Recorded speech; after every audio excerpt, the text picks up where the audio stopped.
తెలంగాణ మంత్రి కోమటిరెడ్డి వెంకటరెడ్డి మీడియాతో మాట్లాడుతున్నారు. ఇప్పుడు ఆ లైవ్ చూద్దాం. ఇంకేం కావాలి? మీరు ప్రెస్ కూడా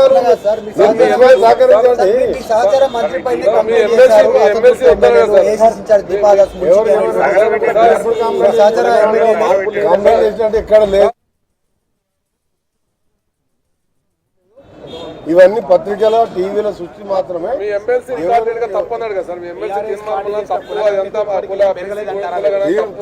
తీర్మాన్ పాలన విషయంలో అధిష్టాన వర్గం అన్ని కూడా గమనిస్తుంది.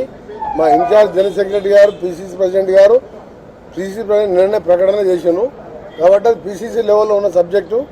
పిసిసి నేను గవర్నమెంట్ మినిస్టర్గా గవర్నమెంట్ స్కీమ్స్ మేము చేయబోయే కార్యక్రమాలు చెప్పాను. రేపు ఇల్లు కూడా స్టార్ట్ చేస్తున్నాం. పిసిసి ప్రెసిడెంట్ గారు దాని మీద ప్రకటన చేశానుగా. తప్పకుండా ఎవరైనా పార్టీ లైన్ దాటి తన కులం గురించి చెప్పుకొని ఆ కులానికి ఏమో కావట్లేదు మంచిదే, కానీ ఇతర కులాలని బహిరంగంగా అన్పార్లమెంట్ లాంగ్వేజ్ తిట్టడానికి కూడా మేము ఖండిస్తున్నాం. అది పిసిసి ఏఐసిసి లెవెల్లో చూసుకుంటారు.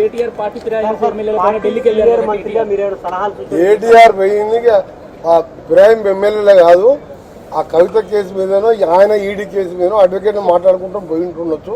మళ్ళా ఈ 12 వరకు అరెస్ట్ చేయొద్దని చెప్పి హైకోర్టు ఇచ్చింది కదా, దాని మీద మధ్య అడ్వకేట్ మాట్లాడుకుంటానికి పోయినట్టుండు.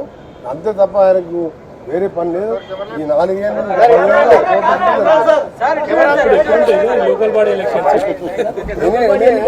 ఎనీ టైం ఉండొచ్చు.